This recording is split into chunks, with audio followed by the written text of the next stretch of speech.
Wake up, Juju. Time to go to work. All right, can we talk about wake up, I get it, I get it,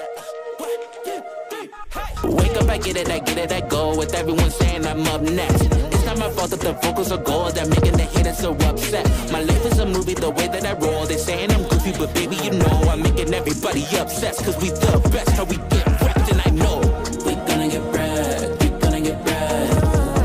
We're gonna get bread, we're gonna get bread.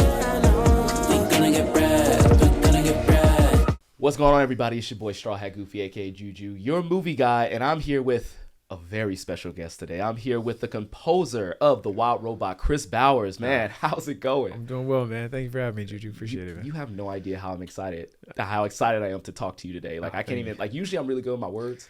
I'm stumbling right now. because, bro, like, first off, you made me cry, like legit. Like, Trevor is my witness. Like, you had me and my daughter crying the first time we saw this movie, The Wild Robot. How old's your daughter? Oh, she's 7. Oh, wow, that's a good age for it. Yeah. So I'll be happy to tell you that last year, my daughter had her first 2 experiences where she watched a movie and like actually cried. Wow. The first one was If with Ryan Reynolds yeah. and John Krasinski, and then the second movie was The Wild Robot. Oh man! And if The Wild Robot was released a little earlier, that would have been her first one. So it was great that we got to share that moment, especially talking about a film that's so targeted towards parents and parenthood, survival, things of that sort. And I feel like a movie like that is so important for like kids and parents to watch because it allows kids to see that their parents have struggles as well as like, kids have struggles of just kind of like figuring out their way in the world and things like that. Yeah. And I talked to Kris quite a few times. We spent like quite some time in Annecy for the film festival. And we talked about just how much the score and the music just carries like a lot of the emotional depth of this film. So you talked to me about just kind of like being approached for this movie and like what was your thought process when you got started? Yeah. So Natalie Hayden and Mike Knobloch from Universal are the ones that they initially approached me, and they're also the ones that I think shared my name with Kris as a possibility to score the film. And they sent me the book, and I remember reading it. My daughter was like 6 months old, and so I was reading it to her largely, and just kind of saw a lot of myself in this experience of Roz, like me and my wife, just, this early journey into parenthood and all of that. And then I went and sat down with Chris Sanders and Jeff Herman, and Kris talked from the very beginning about wanting music to be this character in the film and how he would carve out space for music and really needed music to help tell the story in these moments that didn't have much dialogue or no dialogue at all. And it really became clear in that first conversation that music needed to be unashamedly emotional. It had to have strong melodies and themes to convey a lot of these ideas in moments where words aren't being spoken. That music kind of has to have melody for people to be able to latch onto something. And then also, because I was starting so early, it was like 2 years before the end of the process, I was starting with like black and white pencil sketches, and so it was, and the concept art, and so it was really relying on Kris and his guidance and my own imagination and emotion to kind of figure out how to get into it. Yeah, man. I'm just saying, like, hearing your story and like how you were approached to do this movie, it's honestly just something to behold because, I have a huge affection for creatives in the movie industry, just like everywhere, of people like from LA. And I found out like you're born and raised in LA. I'm born and raised in LA as well. I grew up in Compton, California. Oh wow, okay, word. You know what I'm saying? So I was just kind of like, wow, there's like a lot of kinship like happening right here, especially like, the both of us like being black men in this industry, in this space.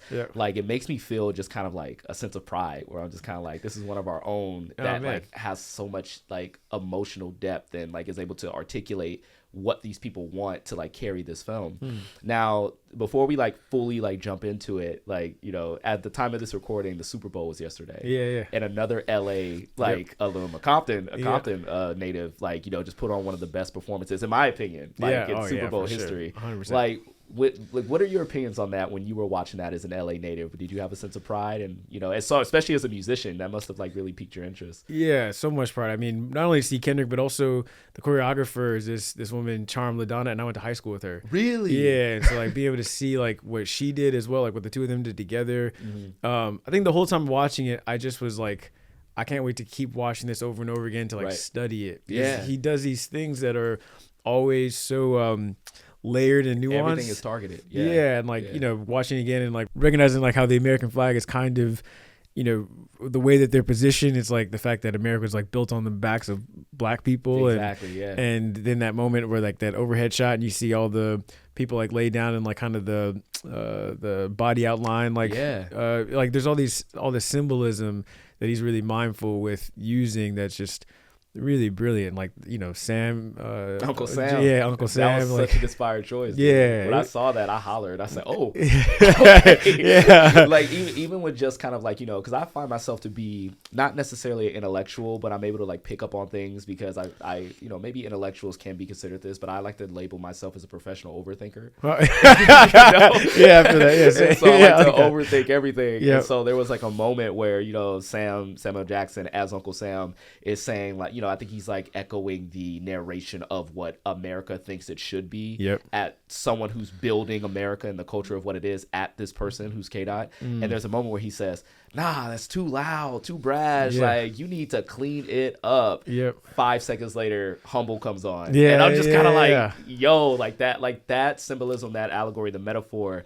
I'm just like, Kendrick has thought of it all. Like, he's thought of it all. And like, I don't want to get too far into like the Drake things or anything like that. But, but it's just pretty hilarious where, he played with, this Grammy winning song and just like, should I do it? Should I do it? Teased it up. It was, obviously Kendrick is going to have himself like a hell of a year already, like Grammys, Super Bowl, and then he also has a movie coming out with Trey Stone and Matt Parker. I didn't know that actually. Oh, wow. Yeah. Oh, man. Did I get that right? Trey Parker and Matt Stone. Oh, man, and they're doing like a musical together. So oh, wow. He's not going away. Yeah. So, man, the thing might have said game over at the end of that halftime performance, but I think we're going to see some more. It's just, like in the quarter. Right. We're only at halftime, folks. So February.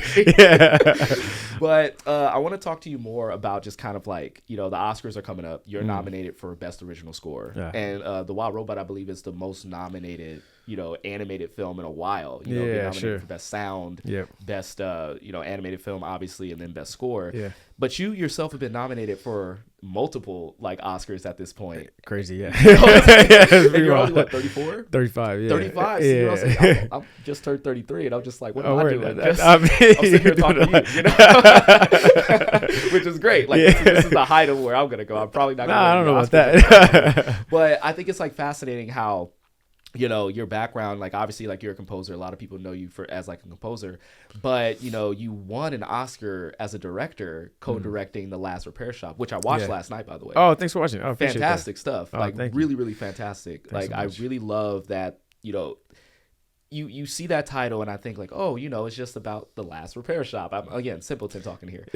But I love how the vision and what you were saying was very clear, because you being a musician from Los Angeles, like you could tell it came from a very personal place of like kids who like either can't afford like instruments, can't get instruments, and then like if they do have them, it's like kind of raggedy. And you told the story of like not just them getting those things repaired, but also repairing their lives that are attached to it. And not only did you talk about the kids, but you also talked about the people who were doing the repairing itself. That's right. Yeah. How music just kind of connects all of these things, and the instruments are just, for lack of a better word, instruments. To kind of like let those things out.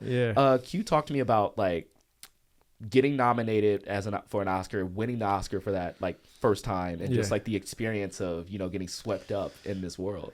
Yeah, I mean, it's pretty surreal. I definitely feel like with The Last Repair Shop and then Concertos of Conversation, being nominated for those things felt really amazing, because it was like these stories are very personal, and our attempt, like you were saying, to lift up people that haven't really been thought about or sometimes overlooked. A lot of the people in that was people of color. Exactly. Which I loved. And for me, even the reason why I did The Last Repair Shop is because when Ben, my co-director, asked me if I had heard about the repair shop, not only had I not heard of it, but I also had never considered as a kid growing up here in LA that relied on the music rooms, that relied on the music instruments that were in those rooms.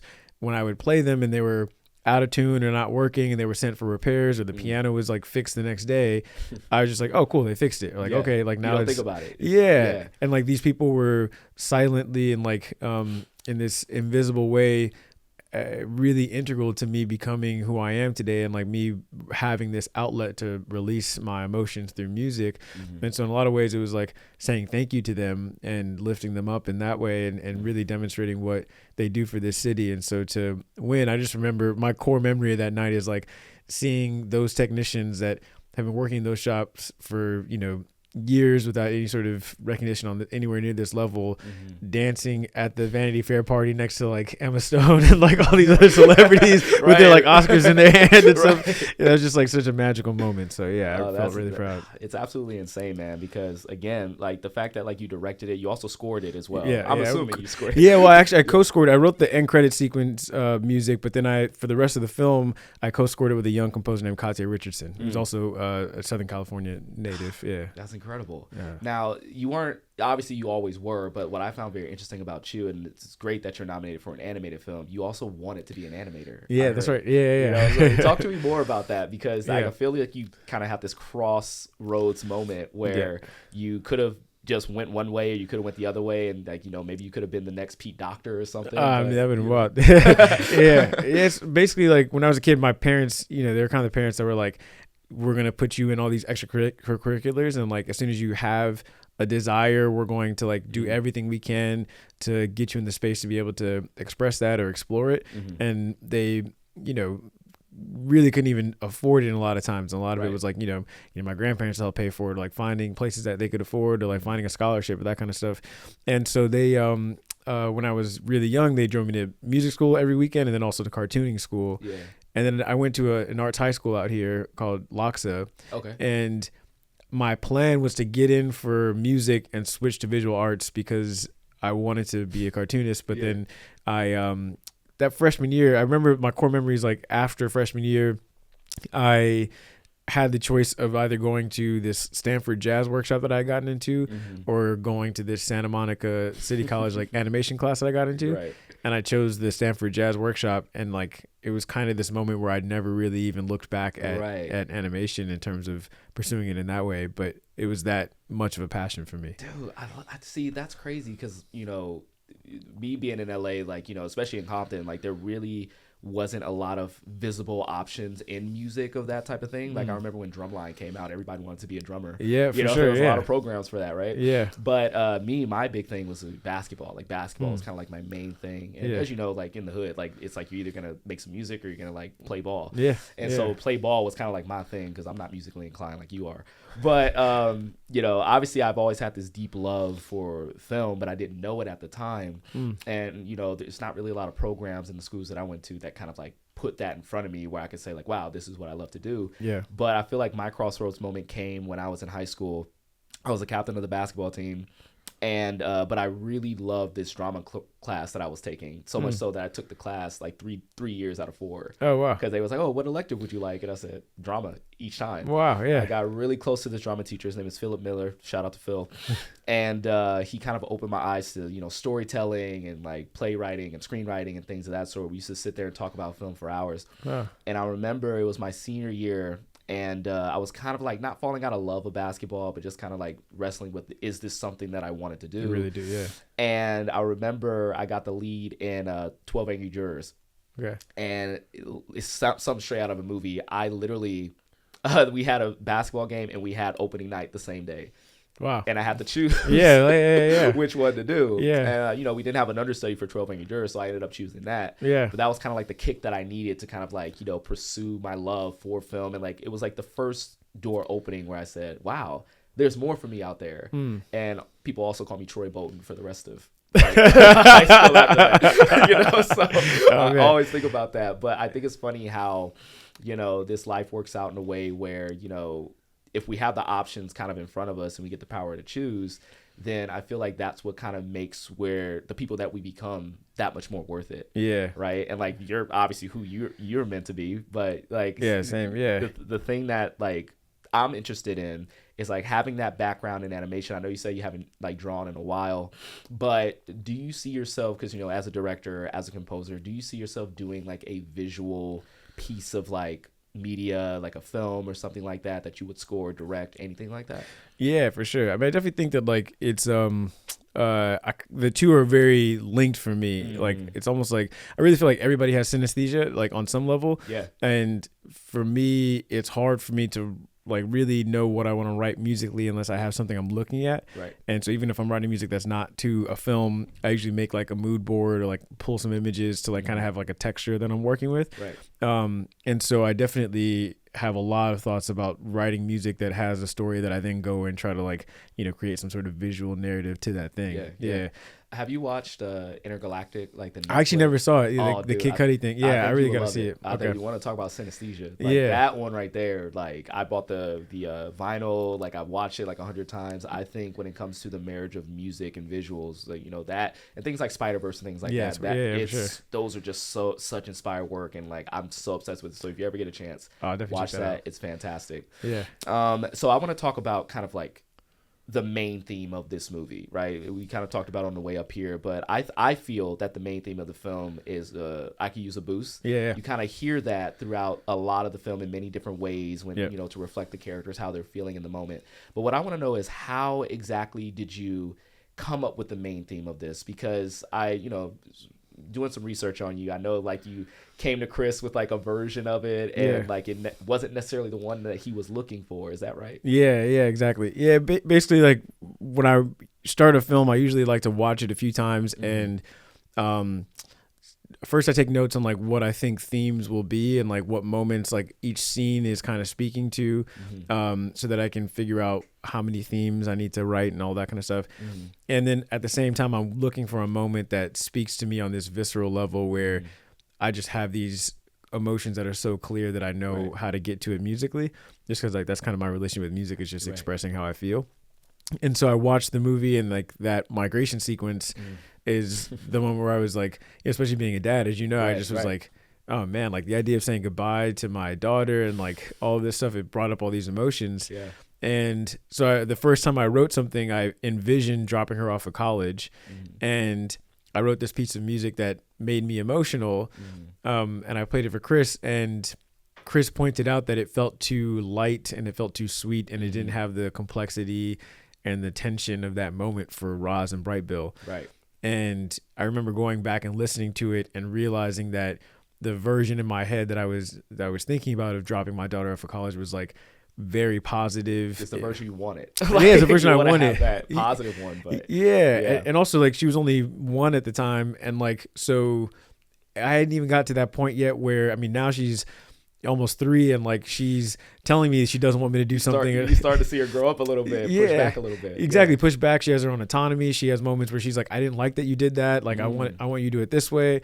But at 1, she wasn't even talking yet, and so it was very easy for me to kind of stay in this bubble of like being this perfect parent, like because or at least like I'm only criticizing myself, but not having her criticize me. Right. And I think realizing that inevitably I'm going to get to this point where she has a lot of opinions about who I am and how I was as a parent, how my wife and I were as a parent, like, and God forbid getting to a point like Roz and Bright Bill where like I've done something that she has a tough time forgiving me for, like, or really I remember going back and looking at my daughter and envisioning a version of dropping her off of college where like we're not saying I love you, and like we're not saying goodbye, like that's she's walking hard. That sounds hard. Like, I never want to think about that. Yeah. And like being in that moment of like, I don't want to think about this, but then getting to that place emotionally where I'm starting to like envision that as a possibility is kind of what unlocked this emotion that led to the piece of music that's there. And then once I wrote that, Kris was like, this is the right emotion, and he actually was like, now can you write away from picture and just write the music to let the music kind of develop on its own. Right. And then they decided to kind of animate and edit that sequence to the music, which was really awesome for him as a collaborator to give me that freedom and trust. Yeah, I would love to pull up that scene, Craig, if you could like pull that up, the I Could Use a Boost scene, just to like give it a watch, because I feel I've watched it many times. But I remember the first time watching that scene, I believe it was Trevor, you can like fact check me on this, but it was like one of the first scenes they showed at Annecy, right? Like they showed the full like scene, and you know that's a pivotal point in the movie. But I usually, when I find that studios show a pivotal point in the movie, there's more to show. Yeah. And that right there was the hook for me, right? You know, just this parent who's letting go of their child. And I love the way you describe this, because it shows that you have to confront something that you necessarily don't want to think about. Yeah. And that, what I think is the best part about art, is that it makes you like wrestle with things you don't necessarily think about or don't want to confront. And so watching that scene was like already special, because, you know, being a dad so far away from home, and like I was already in this mode of like, I'm doing this for her, but like I'm kind of far away from her right now in a whole different part of the world. And we watched it together. I was just like, shit. Like, oh, man, you know, this is hope. Like you said, God forbid, you know, we're still talking, and like she looks at me in my time as a parent fondly, but you know, we're gonna have moments where it's a hard relationship. The movie is about a robot that becomes a mother to a goose. Yeah. Gooses have nests. And what do they call a parent whose kids leave them? Empty nesters. Yeah. And so I kind of like made this TikTok of me like making this realization to that score. Yeah. And so the score is like dramatically playing out my thought process. I'm like, oh no. Oh my gosh. When I tell you, man, this has been like, I think it made my Spotify Wrapped. Oh man, wow. I think it made my Spotify Wrapped for sure. Oh. So my girlfriend hasn't watched this movie yet, and she's a mother of 3. Oh wow, okay. And so when she heard the will you be here when I get back? And the no, she like hadn't seen the movie, broke down. Oh man. She broke because 2 of her kids are in college. Wow. And, you know, her youngest is like 2 years out. So she's just kind of like, oh, the last one. Yeah, for sure. Is on the way out. No. I'm glad you're going where you belong. Roz,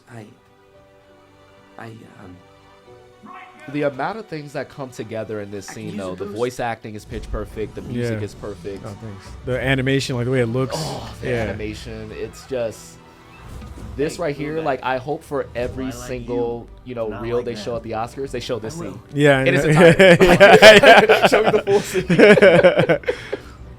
Ready? I guess I have to be.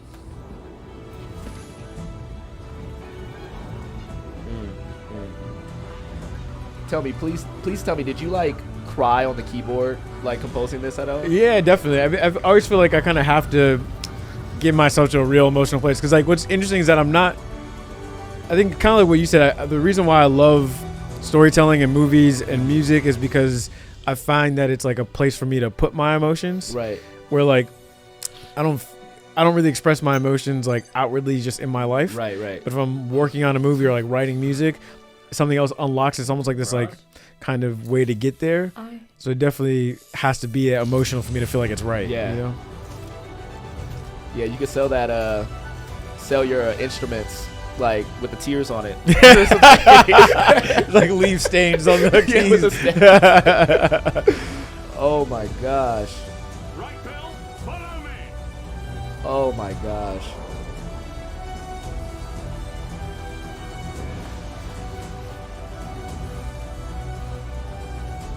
Whew. That's a 9-time Annie winning movie right there. Yeah.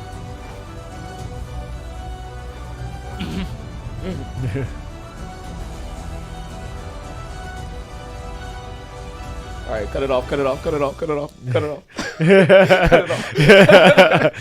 man. Oh god. The last shot where she's like by herself on the cliff is like with that feather man. And it like it's like a dramatic cut too, where it's like she's alone. Yeah, when the time. And that is it. Like I think it's like kind of a great balancing act of like doing something that's as big as this and then shifting to just kind of silence. Yeah. Right? You just come down from this emotional high that this scene has. Yeah. And then we're realizing this is only half of the movie. Yeah. Like, you know, so there's so much more emotional turmoil that this story is going to put us through.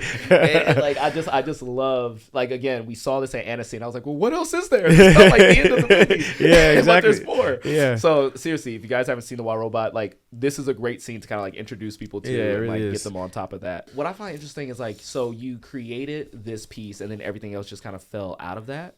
Like, yeah, like it's basically like the way that I've always approached composing kind of since I studied. Like my favorite teachers really encouraged me to have one idea and then everything kind of is born from that one idea. Right. And so like I'll create these themes and then every other melody is kind of inspired by that theme in some sort of way, or like the chord progression and all of that kind of stuff. And so that's the other reason why I wanted to approach it first, was because then I essentially stress test it, where I'm like, will this theme still work in like some of the most quiet moments? Will this theme work in like other big moments? And the big stress test for this one for me was, I used to watch these movies when I was a kid, as we talked about with like how music works in movies. And like, I remember being able to listen to the score outside of the context of the movie and be able to feel the shape of the movie just with the music. Right. And then I also remember moments where a main theme comes back at the very end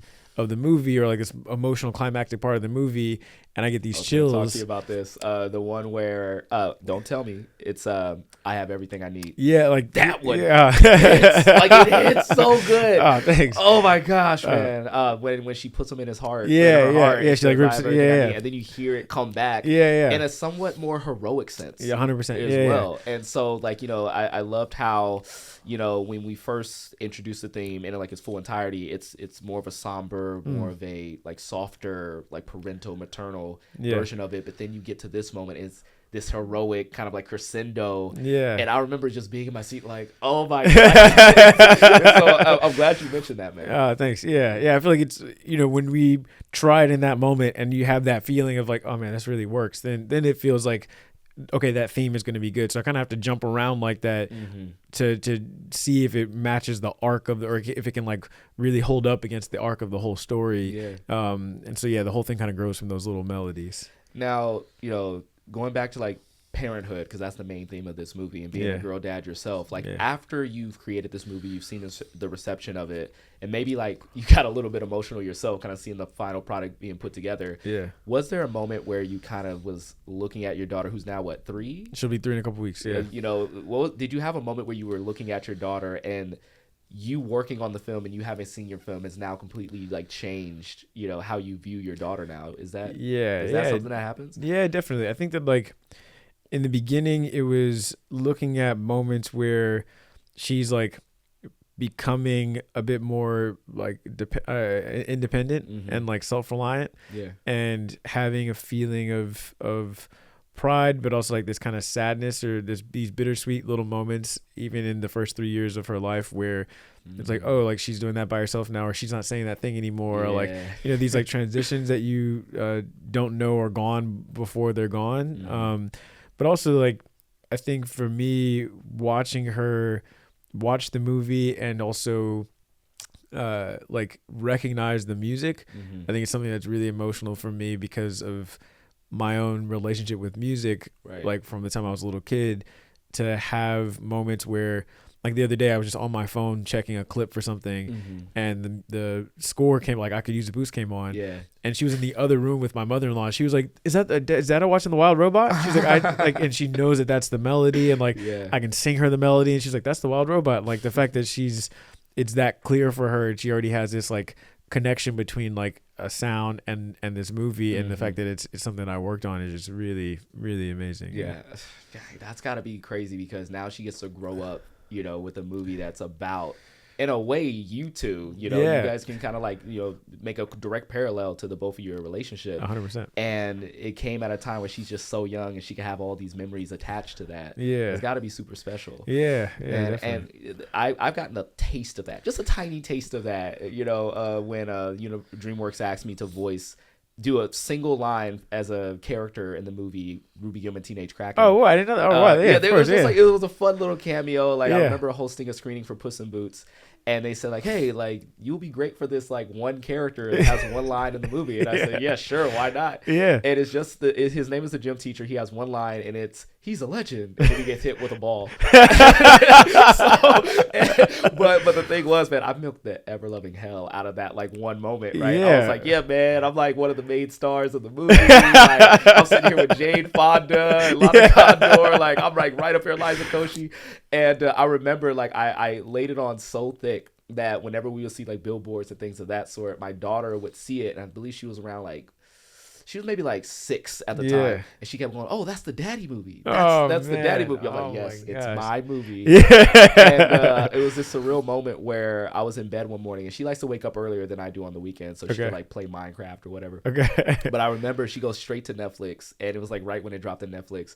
I remember waking up to the sounds of me saying "He's a legend," followed by a ball hitting me over and over and over again. Well, she was just playing that She one was just spot. playing that one spot. Oh my on gosh. repeat, and it was Oh just my those gosh. sounds and Oh, wow. laughter in the Wow. living room, and it was like one of the sweetest moments. I was like, I'm glad like I got to have that with her. You know, Yeah. like it's not like creating a piece of music, but it's like creating something that we get to share. Like, Yeah, and with also our like kids, shows that you she know? was so proud and excited, and also just like for her to want to just have that moment like by herself to be able to watch it. That's man, that's emotional.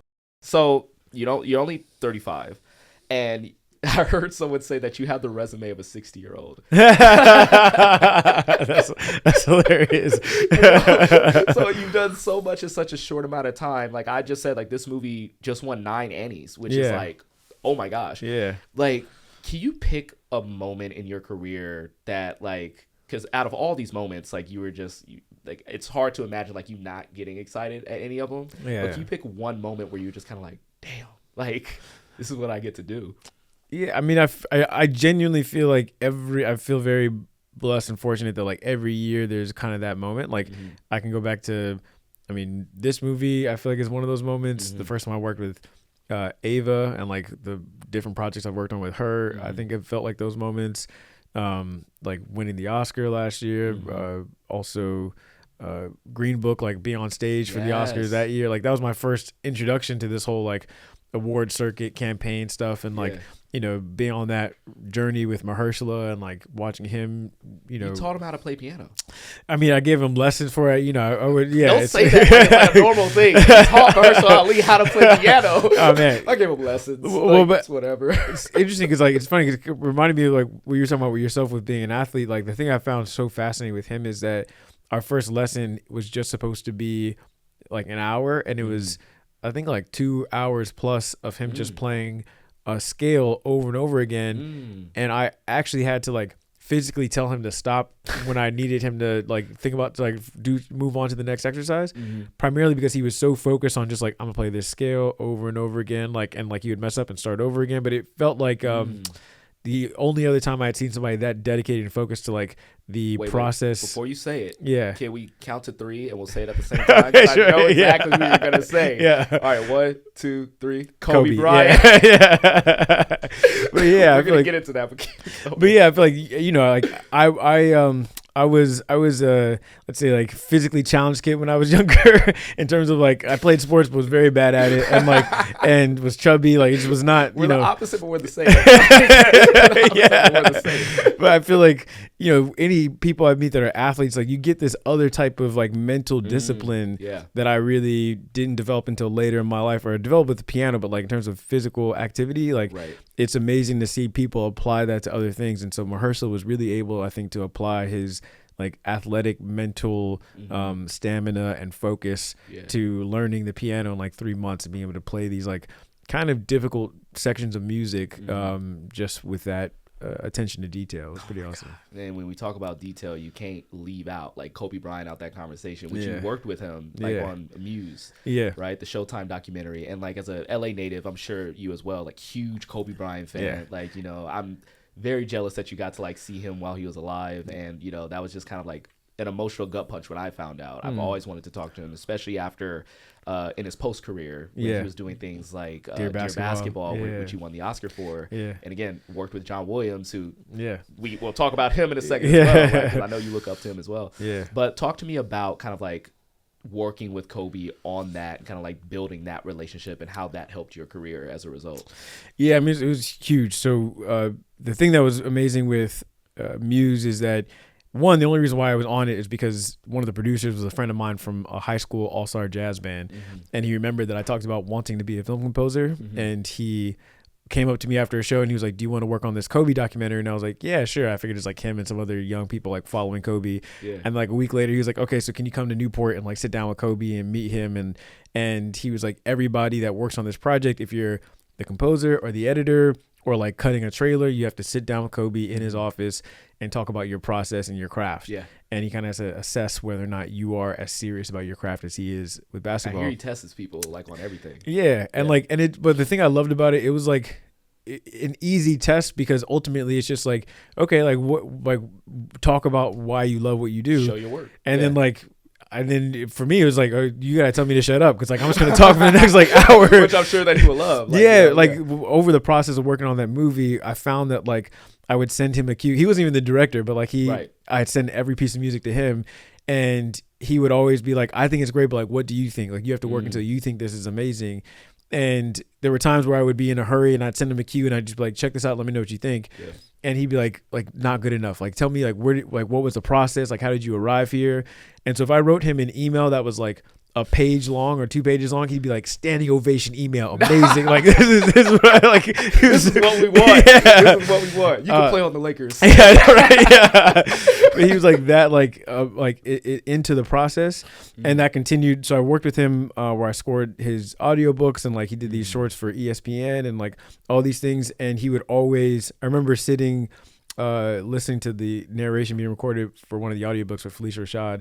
We're like in the studio, and he was like, so the score for this has to be on the same level as E.T. Or Kobe, he was like, it has to be better than E.T. Yeah. And I was like, oh yeah, haha. And he was like, I'm not kidding with you, right? I was like, yes, straight face. Yeah.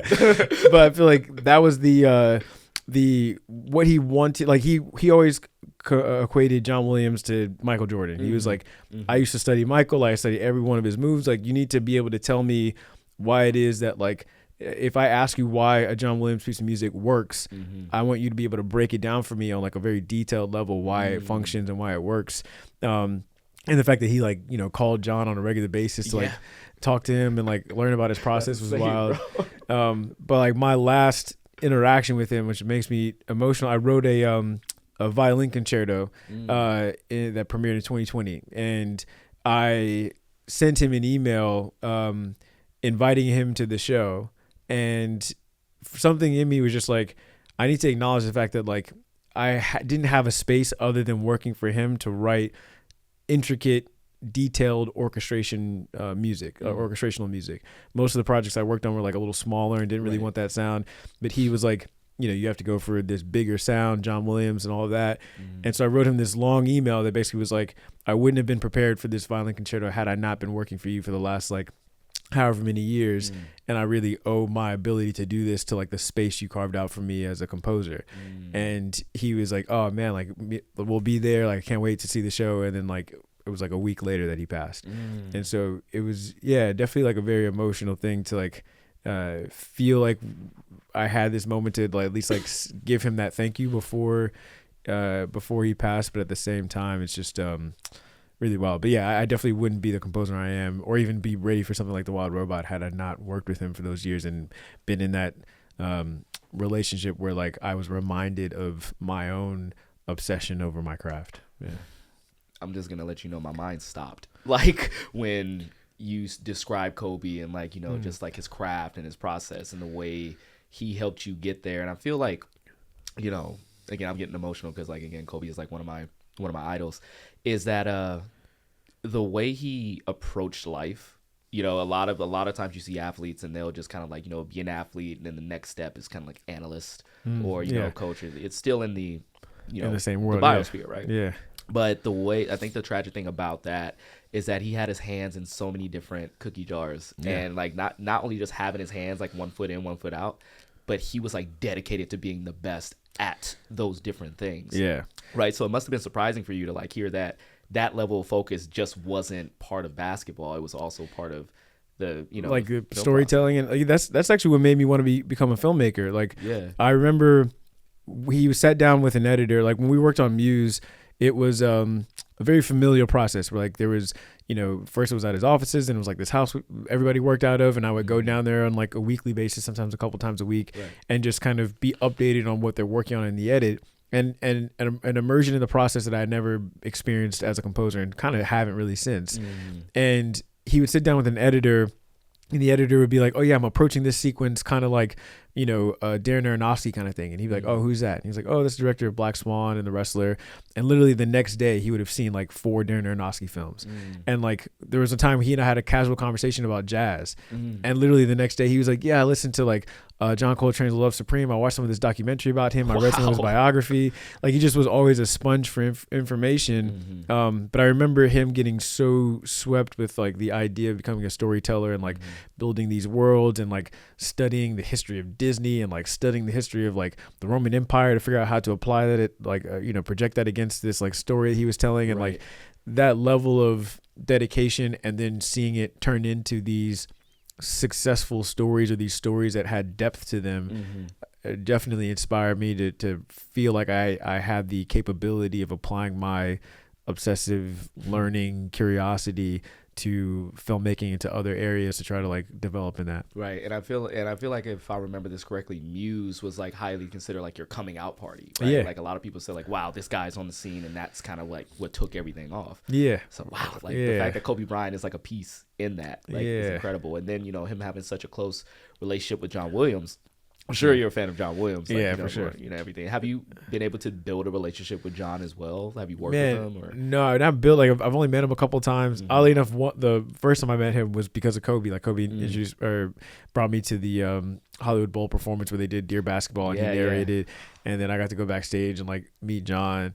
And then there was a Juilliard thing a little bit later that I went to and met him. So I've had conversations with him like very, very briefly. Right. But I think the tough thing is that he's I think 90. He's just turned 93. I think. Yeah, or something like that. And, he's got his own things going on and whatnot. Yeah, Plus, he's sure. like still busy, kind of like doing other compositions, and like he also does the Hollywood Bowl performances every so often. Yeah. I need to go to one of those. By the way, incredible. It's been a dream, and I haven't been able to go, but I will. Got to before he like officially retires. Yeah. But I did get like to see him live once at the red carpet for the Indiana Jones and the Dial of Destiny. Oh wow, yeah. And I remember like sneaking off to the side as soon as the movie was over, and my friend had to go use the restroom, so we're waiting for my friend, and they walk John Williams like out the back. And I'm never shy about things, but this was like one of the first times when the only other time, funnily enough, was Kobe Bryant when I met him at Disneyland. Oh wow, yeah. That was the one time where I was like, I can't speak. And he just gives me a nod. I was like, ugh. But with John, like he walks by, and I say like, John, like I'm such a huge fan. Like I stretch out my hand. He shakes my hand, and I kid you not, I have witnesses for the like at least 30 minutes after that. My hand was just like this. Yeah. Just up, just like I don't know whether to wash this. I don't want to do anything else with this hand other than what it was doing when I shook his hand. Yeah, for sure. Such a legend. Such like obviously like he's scored. Like funny that you mentioned Kobe and like has to be as good as E.T. And then I told you like one of my 4 perfect films is E.T. Yeah, 100%. In large part due to the score. It's just it's classic. It's why movies are made. Yeah, right? But yeah, so I know we only got a little bit of time left. So, but I feel like a lot of people in my comments of this podcast are going to be screaming at me if I didn't bring up Bridgerton. Fair enough. Sure. So I just started watching Bridgerton with my girlfriend about like a couple weeks ago. Okay. And it was, this is before I knew that you scored it, but I remember like watching it, and we're like in a long distance relationship. So we're watching like, on FaceTime. Oh man. And I remember it was the episode where they make the decision for the ruse. Yeah. Bro, I swear for God. I swear for God. I was looking at my girlfriend on the phone. I looked back up. It was like, holy shit, I'm locked in. Like, I am so locked into this show. Because it was such like a simple, like, yeah, we're going to pretend to like, trick these people. We're going to pretend to be in love. But it's such a gut check moment for the entire like show for me, because it sets up the romance, it sets up the stakes, and then like it also like speaks to the grandness of love or the beginning of love. And I realized that also was one of the things that kind of like you played in multiple instances throughout the season. So like you talked to me about kind of like working on Bridgerton and like that experience just really quickly, because I know like we got to get out of here. I feel like that first season especially, I also really appreciated the fact that it was them deciding to be in this relationship in the beginning. And so the whole season was really like trying to figure out how to make it work and like dealing with each other's like triggers and like trauma and all that kind of stuff. And like, to me, especially at the time of my life, I felt like that's what my now wife and I were like working through, is like, the real stuff, not like, oh, like, does she like me or not? It's more of like, like we're already in this, but like, you know, don't talk to me that way. Like that kind of thing. I feel like that kind of thing is like so real. But yeah, it's kind of the same thing I was talking about with I Could Use a Boost. Like that is their main love theme, and then it just kind of develops over the course of the season as they're trying to figure out their relationship and kind of goes through the ups and downs of their dynamic. But working on the show was so amazing, primarily because they really wanted this modern take on classical music. And, you know, I have to give credit to Alex Patsavas, the music supervisor for the first season, that was responsible with Shonda and Chris Van Dusen for picking those like covers. Yeah. And love the covers, by the way. Yeah. And like, and I remember watching the first episode when they started dropping those covers in and seeing the Thank You Next cover and being like, it's so smart because now I know exactly how these people feel because like that song makes me feel, makes my wife feel certain things. And so now I have a different context for it. But for me on the composing side, it was like, oh, now I can really look at like pop music for melodic references or rhythmic references or tempo. Because I feel like a lot of that show is making music that people want to move to and dance to. And music from that era isn't something that specifically makes us want to dance, but I can like write in that style of that era, but then pull rhythms and tempos and grooves and melodies from this era in a way that makes people connect to it a bit deeper. So it's been fun to do the 3 seasons and then Queen Charlotte, and now we're working on season 4 and continue to build that sonic universe. The first time I heard like, you know, that the contemporary music being like layered in, I was like, wait, is this what I think it is? Is that Sabrina Carpenter? Like, Exactly. And I heard that you worked with Alicia Keys on one of those covers, right? For Queen Charlotte, they did an amazing thing where they had her redo A Woman's Worth. We did it with this orchestra that's all women of color. And so that's like, you know, I think it's like a 60-piece orchestra. And then they did a video where they recorded or had them all like dressed in the Bridgerton costume and all that kind of stuff. But it was a really beautiful moment. And I produced it and helped Bobby Gardner, the composer, arranger, do the arrangement. And so it was really amazing to be a part of facilitating that, and definitely give props to Bobby for doing such an amazing arrangement, and really amazing for Alicia to be open for us to figure out how we wanted to do it and how we wanted it to sound. Okay, so final question before we get out of here is the reason why this show is called like Get Wrecked is because like I like to recommend movies. I like to have my guests recommend movies and things of that sort. You being a composer, like, you know, I want you to put people on to some like either underrated or some of your favorite like musical scores for them to kind of like listen to, or even like watch the movie that the scores are a part of. Do you have any for us? Yeah, it's I mean, I think Mika Levy is somebody I'm a huge fan of. Like the Under the Skin score and movie is like really dope, really unique. I mean, it's probably not even that under the radar anymore, but There Will Be Blood is like one that like really is amazing. Also, I feel like Jerry Goldsmith as a composer, just generally somebody that's like a little older that this generation might not be as hip to, but you know, his score for Alien and like all the other movies he did in the 70s, I think are just iconic. Those would be the ones that come to mind. All right, for sure. And I already told you like before we started rolling, like Radwimp's Your Name. Dude, check that one out. I want you to like, if you can, hit me up, hit Trevor up, and Trevor will hit me up. Either way, cool. Yeah, like, I would like to know your opinions on that one because, like, to be honest, like that score when I first heard it, I kid you not, after I watched the movie, 2 days later, I went and bought a piano. And started like teaching myself to like, you know, play it. And to this day I can only play that one song. Oh man, but I am gonna get some piano lessons and actually like go in on it. But when people come over, I only have the one trick pony, and it's the date song from Your Name. But that one was like a really big like impact on me. But dude, I'm gonna take that one out. So much for talking to me about this movie and about your group. Dude, thank you so much for all of it. Thank you for having me. Really appreciate it. Great. All right, guys, thank you so much for watching. And if you're watching on YouTube or like Spotify, Instagram, wherever you watch your podcast at, make sure you leave a like, a comment, and just hit the bell to get notified for my other videos and things of that sort. So that way you can't say that, oh my God, where'd your stuff go? I'm here.